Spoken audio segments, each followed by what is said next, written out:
हाकललेली करोडपती पत्नी भाग 6. रात्रीचा गारवारा वाहत होता. सायली ऑफिसच्या टेरेसवर उभी होती. समोर शहरातील चमचमणारे दिवे दिसत होते.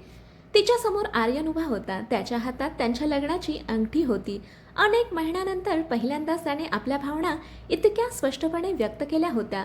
सायली, मला दुसरी संधी देशील का? त्याचा आवाज थरथरत होता. सायलीच्या डोळ्यांसमोर भूतकाळ उभा राहिला. तिच्यावर लावलेले खोटे आरोप, सर्वांसमोर झालेला अपमान आणि त्या पावसाळी रात्री घराबाहेर पडलेली ती एकटी सायली, हे सगळं विसरणं इतकं सोपं नव्हतं. ती काही क्षण शांत राहिली. आर्यनची धडधड वाढली. शेवटी सायली बोलली, आर्यन, मी तुम्हाला माफ केलं आहे. हे ऐकताच त्याच्या चेहऱ्यावर आशेची एक किरण उमटली. पण सायली पुढे म्हणाली, पण माझं आयुष्य आता खूप बदललं आहे. आर्यन पुन्हा शांत झाला. पूर्वी माझी ओळख फक्त तुमची पत्नी एवढीच होती.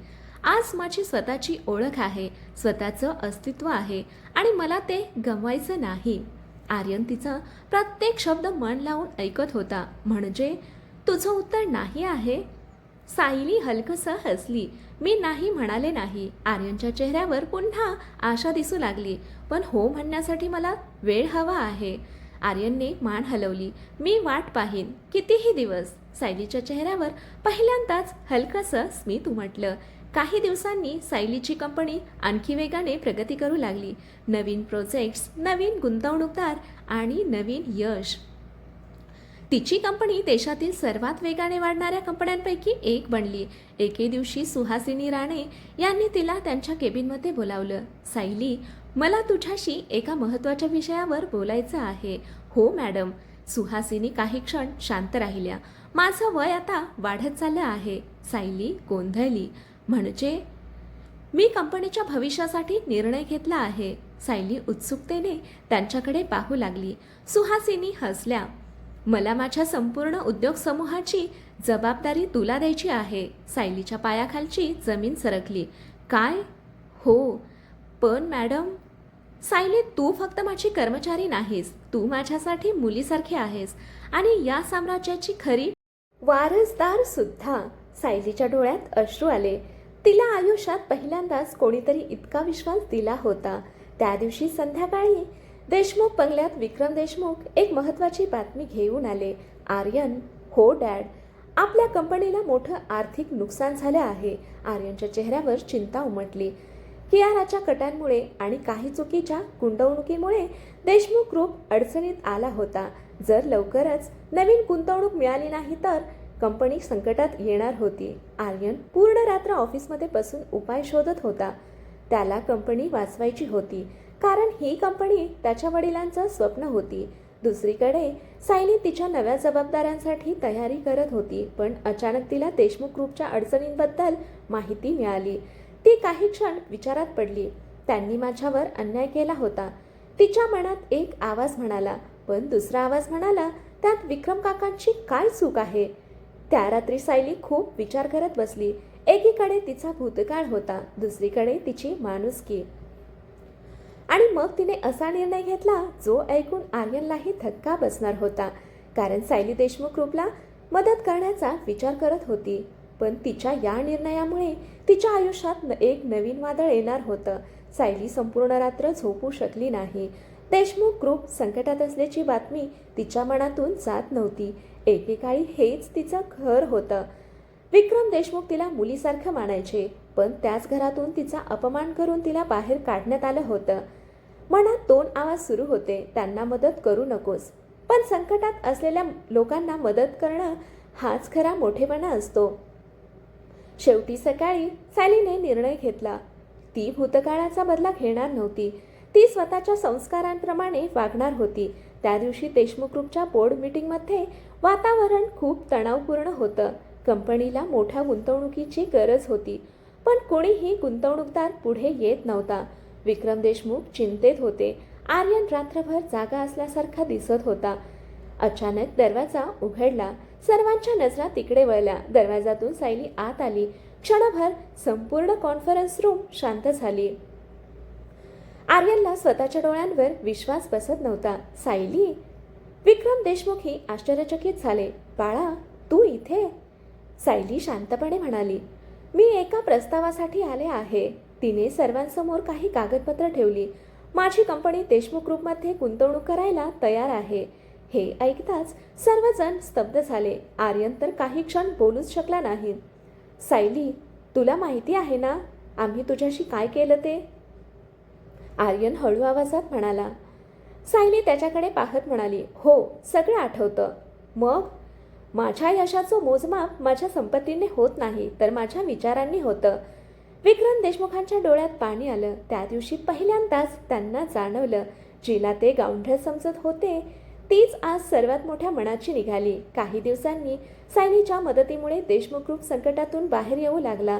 मीडिया आणि उद्योग विश्वात पुन्हा एकदा सायलीची चर्चा सुरू झाली.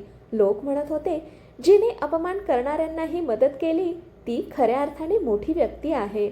पण प्रत्येकाला सायलीचं यश आवडत नव्हतं. देशमुख ग्रुपचा एक जुना भागीदार होता, रुद्र प्रताप सिंघानिया. एक अतिशय श्रीमंत, महत्वाकांक्षी आणि कपटी उद्योगपती. रुद्रला देशमुख ग्रुप विकत घ्यायचा होता. कंपनी अडचणीत असताना तो संधीची वाट पाहत होता, पण सायलीमुळे त्याचा प्लॅन फसला. रुद्र संतापाने म्हणाला, ही सायली राणे माझ्या मार्गात आली आहे. त्याच्या चेहऱ्यावर एक धूर्त हास्य उमटलं. जर ती माझ्या बाजूने आली तर मी तिला राणी बनवेन आणि नाही आली तर? तो वाक्य अर्धवट सोडून हसू लागला. दरम्यान सायलीच्या कंपनीला वर्षातील सर्वात मोठ्या बिझनेस समिटचं निमंत्रण आलं. देशातील सर्व मोठे उद्योगपती तिथे उपस्थित राहणार होते. त्यामध्ये रुद्र सिंघानियालाही होता. समिटच्या दिवशी सायली अत्यंत आत्मविश्वासाने कार्यक्रमाला पोहोचली. मीडिया, उद्योगपती आणि गुंतवणूकदार तिच्याभोवती जमा झाले. सर्वजण तिचं कौतुक करत होते. तेवढ्यात गर्दी बाजूला झाली. एक उंच, रुबाबदार व्यक्ती तिच्या दिशेने चालत आली. तो होता रुद्र सिंघानिया. रुद्रने हात पुढे केला. Hello Miss Sayali Rane. सायलीने नम्रपणे हस्तांदोलन केलं. नमस्कार. रुद्र तिच्याकडे पाहत म्हणाला, तुमच्याबद्दल खूप ऐकलं आहे. धन्यवाद. रुद्र हसला. फक्त ऐकलं नाही, मी तुमच्यावर लक्ष ठेवून आहे. हे वाक्य ऐकून सायली थोडी अस्वस्थ झाली. दूर उभा असलेला आर्यन हे सगळं पाहत होता. त्याला रुद्रची ओळख चांगलीच होती. तो माणूस दिसतो तितका सरळ नव्हता. त्याच्या प्रत्येक हसऱ्या चेहऱ्यामागे एखादा स्वार्थ दडलेला असायचा.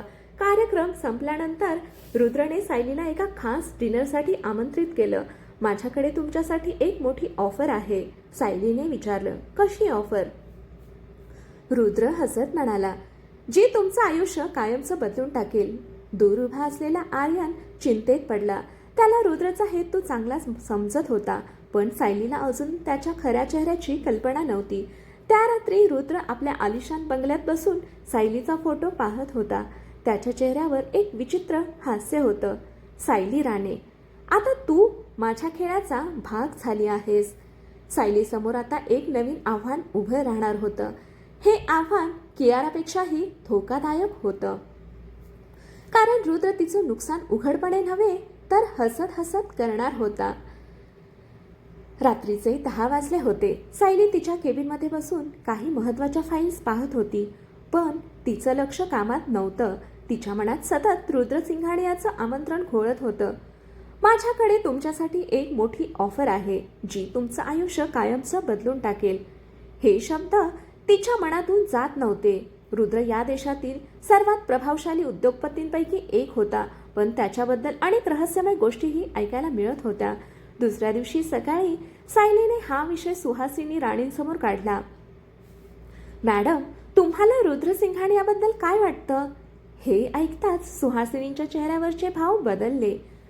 तो माणूस खूप हुशार आहे, पण सायलीने विचारलं. सुहासिनी काही क्षण शांत राहिल्या. त्याच्यापासून जपून राहा.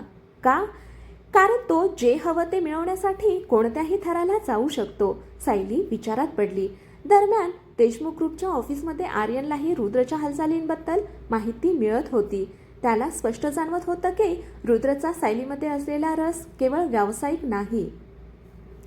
त्या संध्याकाळी रुद्रने एका आलिशान हॉटेलमध्ये सायलीसाठी खास डिनरची व्यवस्था केली होती.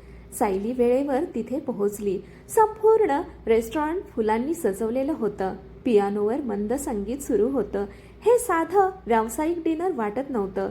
रुद्र उठून तिचं स्वागत करत म्हणाला, वेलकम सायली. धन्यवाद. दोघे बसले.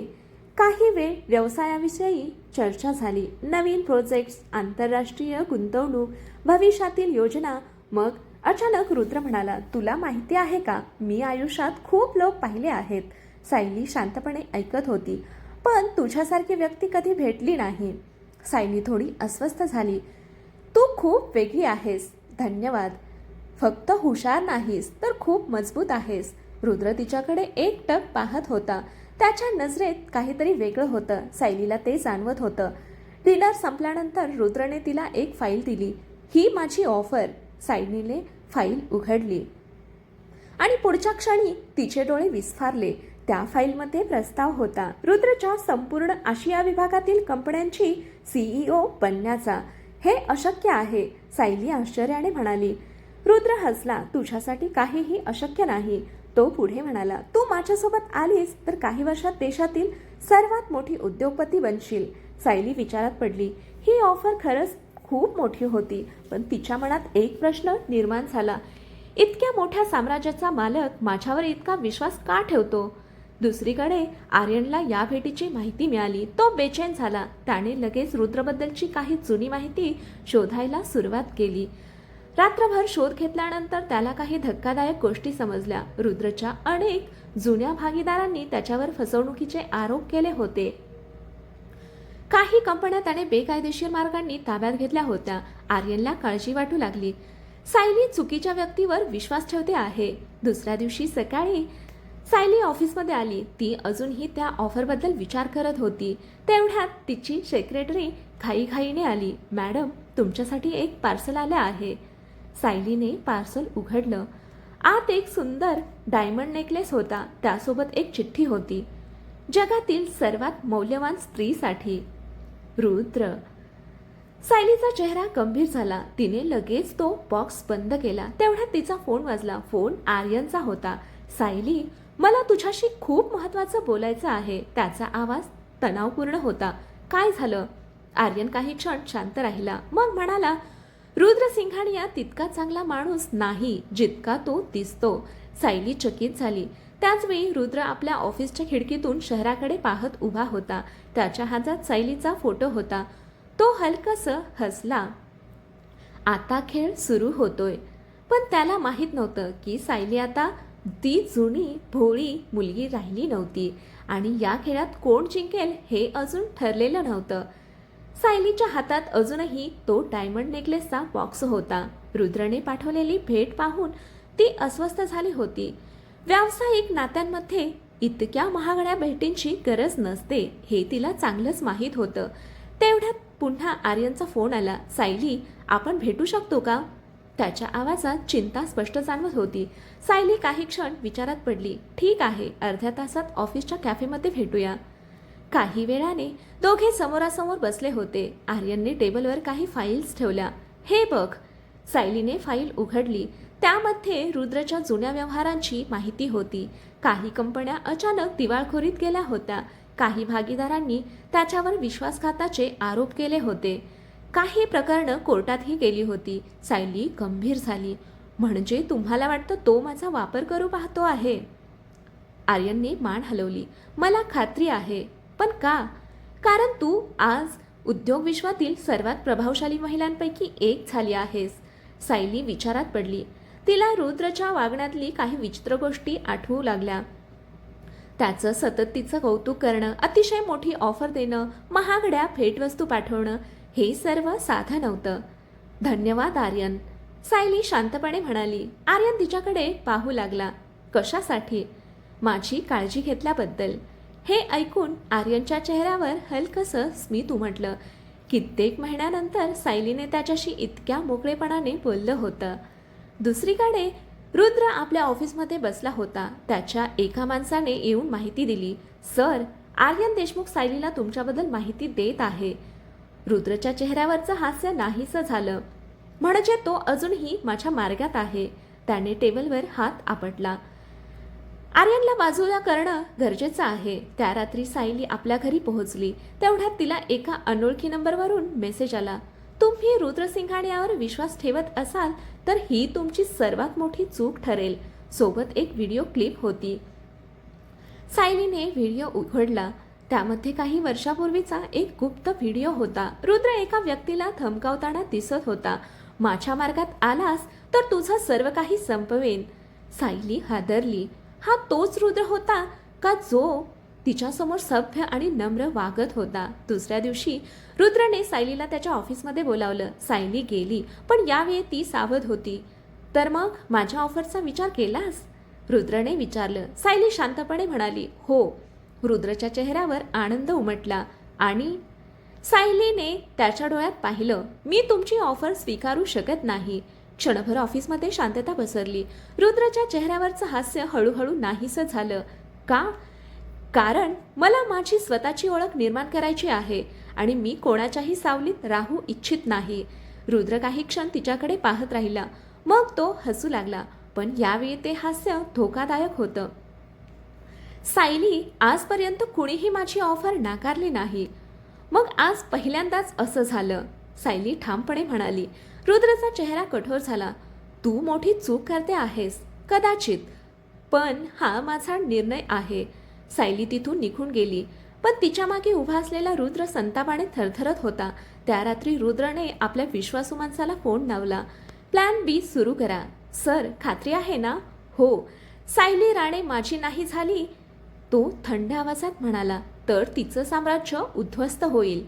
दुसरीकडे सायलीला अजूनही कल्पना नव्हती की तिने रुद्रला नकार देऊन किती मोठ्या वादळाला आमंत्रण दिलं आहे. कारण दुसऱ्याच दिवशी तिच्या कंपनीवर असा आरोप होणार होता ज्यामुळे तिचं नाव, प्रतिष्ठा आणि संपूर्ण व्यवसाय धोक्यात येणार होता. कथा इथपर्यंत कशी वाटली? कथा आवडली असेल तर कथेला लाईक करा, शेअर करा, कमेंट करा आणि आपल्या चॅनेलला सबस्क्राईब करा. इथून पुढची कथा पाहू पुढील भागामध्ये. कथा वाचल्याबद्दल आणि ऐकल्याबद्दल धन्यवाद.